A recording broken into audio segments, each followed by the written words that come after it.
Voilà. Donc du coup, alors, madame... Ils sont médecins étrangers ou naturalisés français, exercent dans nos hôpitaux depuis plusieurs années, avec un niveau de rémunération 2 à 3 fois inférieur à leurs collègues. Début mars, 300 d'entre eux ont entamé une grève de la faim afin de dénoncer la précarité de leur statut.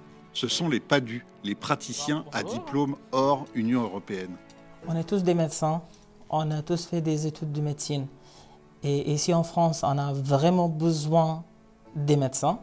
On a des déserts médicaux qui s'étendent de plus en plus chaque jour. On est prêts tous à s'installer où il y a de besoins, parce que c'est ça notre mission.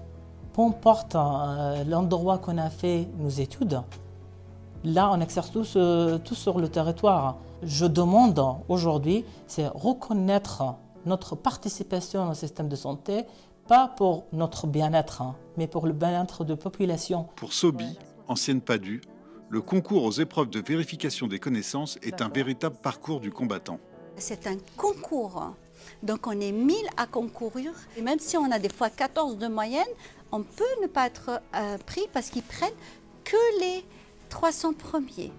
Donc du coup on est là parce qu'on est sous-payé, on fait beaucoup de garde et il faut se libérer à 100% pour le réviser. Selon Éric Delpierre, chef du pôle anesthésie-réanimation du Grand Hôpital de l'Est francilien, les PADU ont fait leurs preuves au sein de l'hôpital public. Ils jouent le rôle de senior depuis 4-5 ans, donc si jamais nous, ils ne faisaient pas bien leur travail, on les garderait pas, personnellement. Ils ont des contrats de 6 mois ou des contrats d'1 an, on arrêterait le contrat.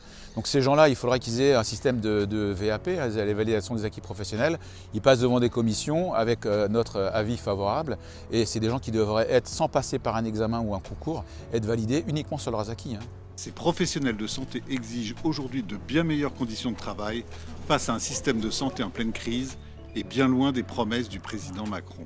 En assumant, sur le terrain, de régulariser nombre de médecins étrangers qui tiennent parfois à bout de bras nos services de soins et que nous laissons dans une précarité administrative qui est complètement inefficace. Internes, médecins PADU, lauréats UVC, médecins français, il n'y a pas cette différence le moment qu'on entre dans l'hôpital. On est tous diplômés. Le serment qu'on a fait, bien qu'il ait été fait en français en France, il est fait dans une autre langue, dans un autre pays, c'est le même serment.